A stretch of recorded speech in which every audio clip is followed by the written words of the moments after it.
Hello friends, এই মহাবিশ্বে বা এই অস্তিত্বে চরম সত্য অর্থাৎ আলটিমেট ট্রুথ বলে কি কিছু আছে? নানান ব্যক্তি নানান কথা বলবেন।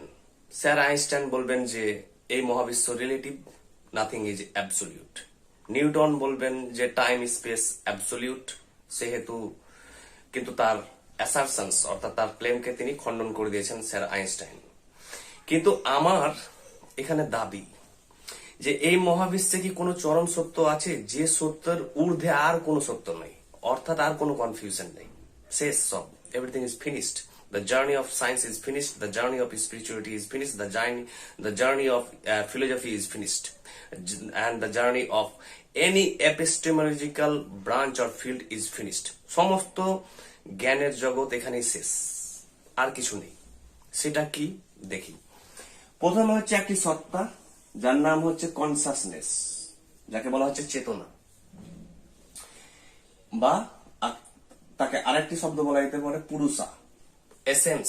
একটি এসেন্স বা সত্তা যেটি হচ্ছে ইটারনাল, অনন্ত, শাশ্বত এবং অ্যাবসোলিউট এবং beyond the law of causation, অর্থাৎ কার্যকারণের ঊর্ধ্বে। অর্থাৎ কোন টাইম স্পেসের কোন ফ্যাক্টর সেটাকে এফেক্ট করতে পারবে না। টাইম স্পেস বলতে বোঝাই এই ইউনিভার্স, ফেনোমেনাল ইউনিভার্স আর ম্যাটেরিয়াল ইউনিভার্স, এই পার্থিব জগতের কোন ল সেখানে তাকে এফেক্ট করতে পারবে না, যদিও সে সমস্ত এফেক্টের কিন্তু কারণ, অর্থাৎ কার্যের কিন্তু কারণ, এবং তার সাথে ইন্টারটুয়াইন্ড হয়ে আছে, একসাথে ক্লোজলি রিলেটেড হয়ে আছে, ইন্টার রিলেটেড। সেটা হচ্ছে প্রকৃতি বা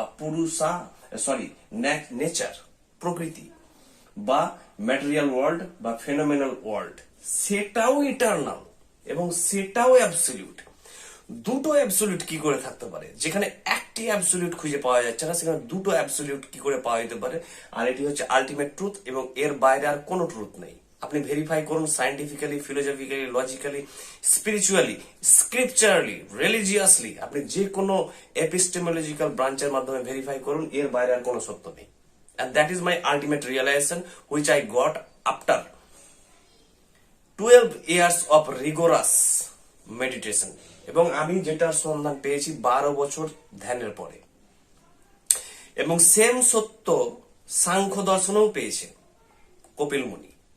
এবং I am not imitating or copying any assertion or any messages of Kopil Muni or philosophy of Kopil Muni. Kapil মুনির সাথে আমি কোন রকম ম্যাটেরিয়াল আমি এখান থেকে বড় করিনি। কপিল মুনি যেটা সত্য সন্ধান পেয়েছেন 15,000 বছর আগে, যার উল্লেখ বেদে আছে। সেম সত্যের উপলব্ধি আমি পেয়েছি ধ্যানে, এবং এটাকে আপনি চ্যালেঞ্জ করতে পারেন বিজ্ঞানের মাধ্যমে, দর্শনের মাধ্যমে, আধ্যাত্মিকতার মাধ্যমে, ধর্মের মাধ্যমে, ধর্মগ্রন্থের মাধ্যমে, যে কোনো এপিস্টেমোলজির মাধ্যমে আপনি এটাকে চ্যালেঞ্জ করতে পারেন যে এটা আনট্রু, প্রমাণ করে দেখান যে এটা আনট্রু। কিন্তু আমি এটা প্রমাণ করব যে এটা সব দিক দিয়ে সত্য। পুরুষ এবং প্রকৃতি একসাথে ইন্টারটুয়াইন্ড হয়ে আছে, যেটা সবচেয়ে বড় প্রমাণ এক্সাম্পল হচ্ছে আমাদের ডে টু ডে লাইফে হচ্ছে শিবলিঙ্গ, অর্থাৎ এই জিনিসটি শিবলিঙ্গ, অর্থাৎ পুরুষা হচ্ছে শিবা এন্ড প্রকৃতি হচ্ছে পার্বতী। এটা যা সিম্বল, এটা কোনো শিবলিঙ্গও নয়, কারো জেন্ডারও নয়, কারণ কারো ফ্যালাসও নয়, কারো কোনো ফিমেল অর্গানও নয়। এটা জাস্ট একটি সিম্বল, কংক্রিট সিম্বল, মানুষজনকে বোঝানোর জন্য।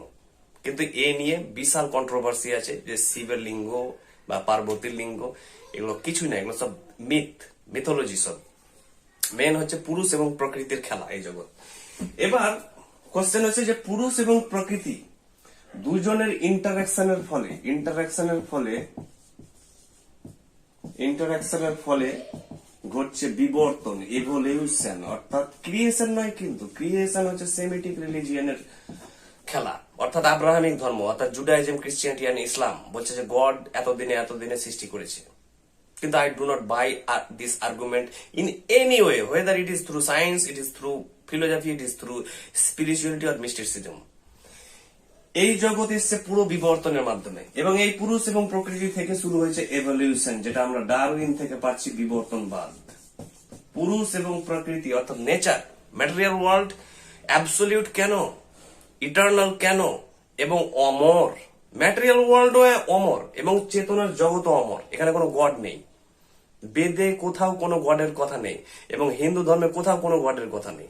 ঈশ্বর এই জিনিসটির তত্ত্বই হচ্ছে বিদেশি তত্ত্ব, অর্থাৎ সেমেটিক রিলিজিয়ানের তত্ত্ব।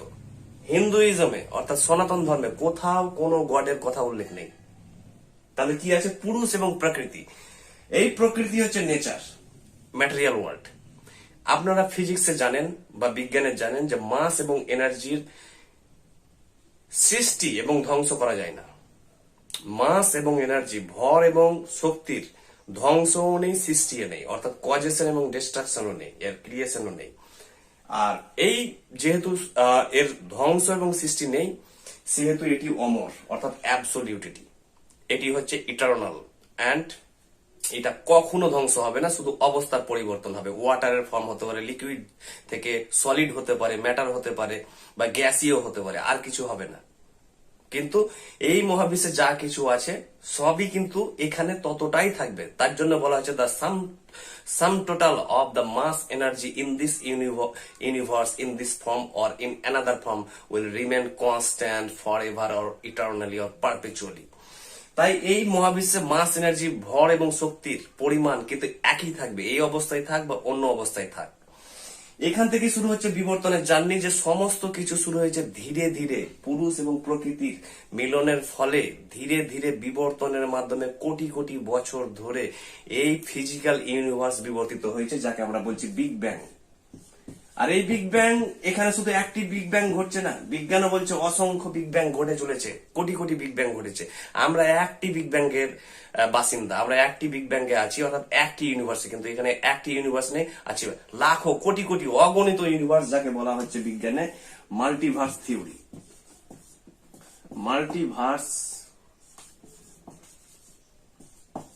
মাল্টিভার্স বা প্যারালাল ইউনিভার্স।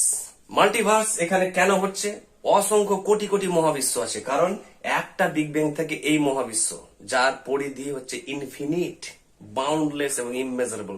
তাহলে কোটি কোটি মহাবিশ্বে আরো কোটি কোটি প্রাণী আছে এবং কোটি কোটি সত্তা আছে এবং বহু ধরনের জিনিস ঘটে চলেছে। এবং এই পুরুষ এবং প্রকৃতির সবচেয়ে বড় প্রমাণ হচ্ছে আপনি নিজে, অর্থাৎ আপনি কে? আপনি হচ্ছেন ম্যাটার, অর্থাৎ আপনার শরীর টোটালটাই হচ্ছে ম্যাটার। আপনার যে সেলস, নিউরনস থেকে, ইলেকট্রন, প্রোটন থেকে দিয়ে তৈরি আপনি, এবং টোটালটা হচ্ছে ম্যাটার। আর এই ম্যাটারটাই হচ্ছে প্রকৃতি, এই সত্তা। ম্যাক্রো স্তর থেকে মাইক্রো স্তরে হচ্ছে আপনি ম্যাটার, অর্থাৎ ম্যাটারটা হচ্ছে প্রকৃতি, মানে নেচার। আপনি হচ্ছেন প্রকৃতি আপনার বাহ্যিক ভাবে, এবং অন্তরে আছে কনসাসনেস। কনসাসনেস কি? স্পিরিট, অর্থাৎ আপনি আত্মা। এই আত্মা কি?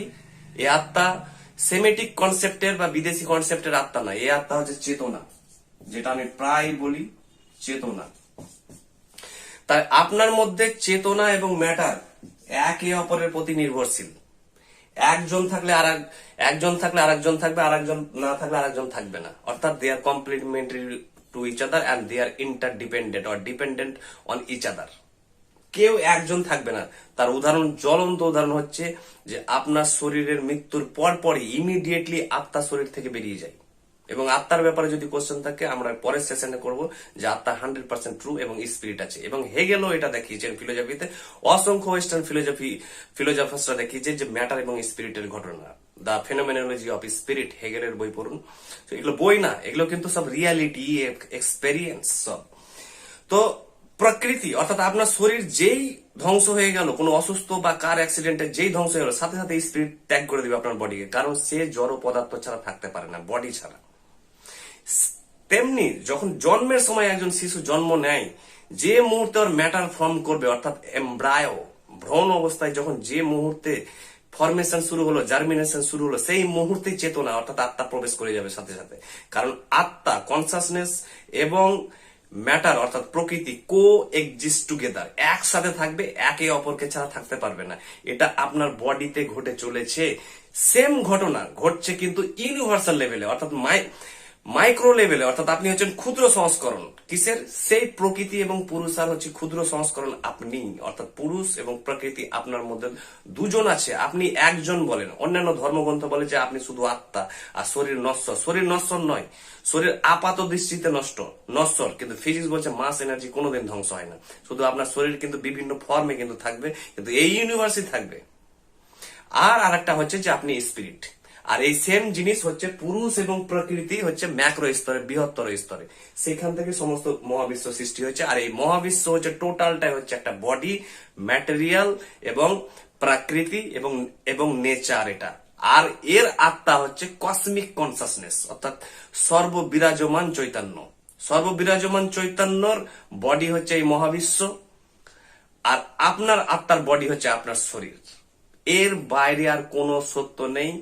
যত বড়ই সে মহাপুরুষ আর যত বড়ই সে বিজ্ঞানী আসুক আর দার্শনিক আসুক, এর বাইরে আর কেউ বেরোতে পারবে না। কারণ this is the cul-de-sac of all knowledge, অর্থাৎ সমস্ত জ্ঞানের কানা গলি, অর্থাৎ শেষ দেওয়াল এটাই। এর বাইরে আর কিছু নেই। Thank you.